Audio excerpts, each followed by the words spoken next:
نحمده ونصلي علی رسولہ الکریم اعوذ باللہ من الشیطان الرجیم بسم اللہ الرحمن الرحیم۔ میرے پیارے بھائیوں، بزرگوں، دوستوں اور پیاری بہنوں، السلام علیکم ورحمۃ اللہ وبرکاتہ۔ امید ہے کہ آپ سب لوگ خیریت سے ہوں گے اور آپ سب لوگوں کی خیریت اللہ کریم سے نیک مطلوب ہوئی اس دعا کے ساتھ کہ آپ جہاں کہیں بھی ہو اپنی اولاد کے ہمراہ اللہ تعالیٰ آپ لوگوں کو دونوں جہانوں کی خوشیاں نصیب فرمائے اور ہر قسم کے دکھ درد سے دور رکھے۔ اور میری وہ بہنیں اور بھائی جن کی اولاد نہیں ہے، اللہ تعالیٰ انہیں بھی اپنے خزانوں سے نیک و صالح خوبصورت اولاد عطا فرمائے، ان کی آنکھوں کی ٹھنڈک والی، اور بے روزگاروں کو حلال و پاک رزق کا برکت والا روزگار عطا فرمائے، آمین ثم آمین۔ میری دعائیں آپ لوگوں کے لیے ہیں، اللہ تعالیٰ آپ لوگوں کو خوش رکھے کہ آپ لوگ اسٹار گڈ ٹی وی کے ساتھ ہوتے ہوئے ویڈیوز کو واچ کرتے ہیں، حوصلہ افزائی کرتے ہیں، اور میرے بھائی بزرگوں کے ساتھ ساتھ میں شیئر بھی کرتے ہیں، کامنٹس بھی کرتے ہیں، تو میں بہت ہی شکر گزار ہوں آپ لوگوں کا، بے حد شکر گزار ہوں۔ جو سپورٹ کرتے ہیں یا نہیں کرتے، اللہ تعالیٰ آپ سب لوگوں کو خوش آباد رکھے۔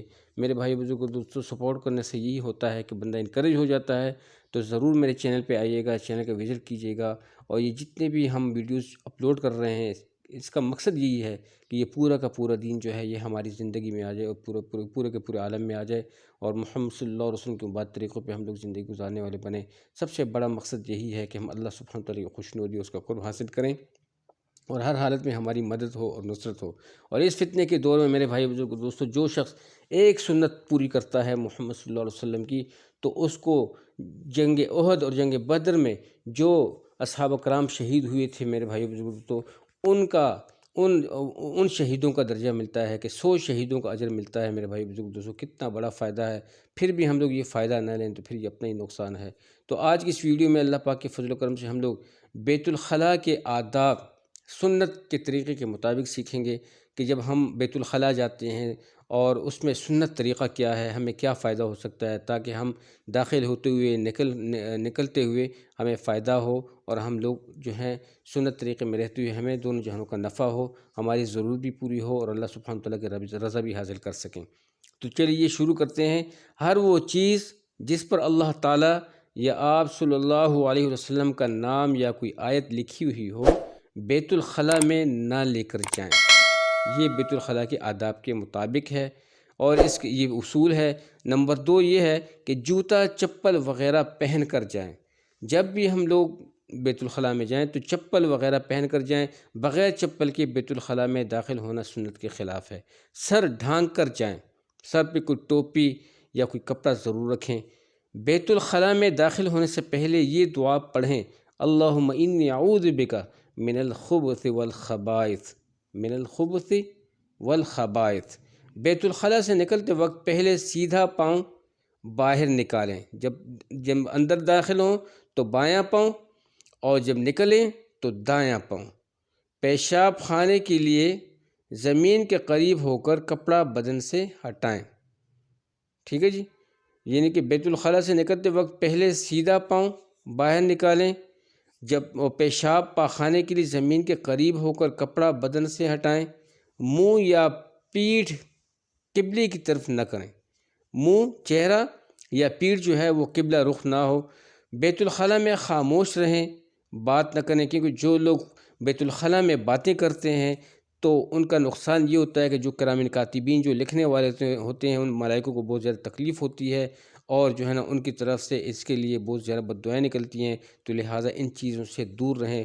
باتیں بیت الخلاء میں بالکل منع ہے، نہ کسی کی آواز سننا، نہ کسی کو آواز دینا۔ پیشاب کی چھینٹوں سے کپڑے اور بدن کو بچائیں، کھڑے ہو کر پیشاب نہ کریں، غسل خانے میں پیشاب نہ کریں، راستے، سائے اور ایسی جگہ جہاں لوگ بیٹھتے ہوں وہاں پیشاب نہ کریں۔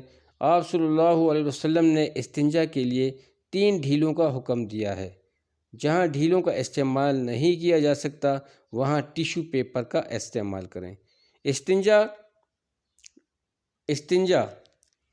الٹے ہاتھ سے کریں، یعنی کہ بائیں ہاتھ سے استنجا کیا کریں، جو دایاں ہاتھ ہے وہ صفائی ستھرائی کے لیے استعمال مت کریں۔ بیت الخلاء جاتے وقت پہلا الٹا پاؤں اندر رکھیں، بیت الخلاء جاتے وقت پہلے الٹا پاؤں اندر رکھیں، یعنی کہ بایاں پاؤں، جس سے کہ پہلے میں نے عرض کیا کہ بایاں پاؤں لیفٹ لیگ جو ہے وہ آگے لے کر جائیں۔ بیت الخلاء سے نکلنے کے بعد دعا پڑھیں، غفرانک یا یا یہ دعا پڑھیں الحمدللہ الذی اذھب عنی الاذی وعافانی۔ استنجا کے بعد مٹی یا صابن وغیرہ سے ہاتھ اچھی طرح صاف کر کے دھو لیں۔ میرے بھائی بزرگ دوستو، اپنے ہاتھوں کا بہت خیال رکھیں، کیونکہ یہ ہاتھ جو ہیں یہ وہ چیز جو چیز بھی ہم کھاتے ہیں انہیں ہاتھوں کے ذریعے سے کھاتے ہیں۔ اگر ان ہاتھوں کے ساتھ انگلیوں کے ساتھ کسی قسم کا جرم لگا ہو، جراثیم لگا ہو، وہی جراثیم جو ہے وہ ہمارے کھانے میں شامل ہو جاتا ہے اور پھر وہ ہمیں بیمار کرتے ہیں۔ تو اس لیے سنت طریقہ یہ ہے کہ جیسے بیت الخلاء سے نکلیں تو صابن سے ہاتھ بالکل صحیح طریقے سے دھوئیں، کم از کم 30 سیکنڈ کے لیے اپنے ہاتھوں کو ملیں اور اسے ہر قسم کی میل کو چھیل اور ہر قسم کا جو وائرس ہے وہ دور کریں۔ اور پھر جو ہے نا، اگر آپ کوئی کھانے کی چیز استعمال کرتے ہیں تو بسم اللہ پڑھ کر آپ کھانے کی چیز استعمال کر سکتے ہیں۔ تو یہ سنت طریقے کے مطابق کچھ اعمال تھے، بہت زیادہ ضروری سمجھا میں نے کہ یہ آپ لوگوں سے شیئر کروں۔ اور اس کے ساتھ ساتھ ضروری یہ ہے کہ اسپیشلی جو بہت ہی ضروری ہے وہ یہ ہے کہ اپنے بچوں کو اپنے ساتھ میں بٹھائیں اور اپنے بچوں کو سکھائیں۔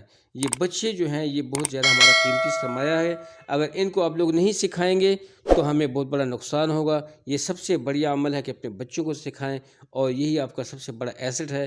یہ جو ہے یہ امت ہے محمد صلی اللہ علیہ وسلم کی، چھوٹی امت ہے، ان پہ بہت زیادہ شفقت سے پیش ہے، ان کے آداب کا بہت خیال رکھیں۔ جزاکم اللہ خیر۔ السلام علیکم ورحمۃ اللہ وبرکاتہ۔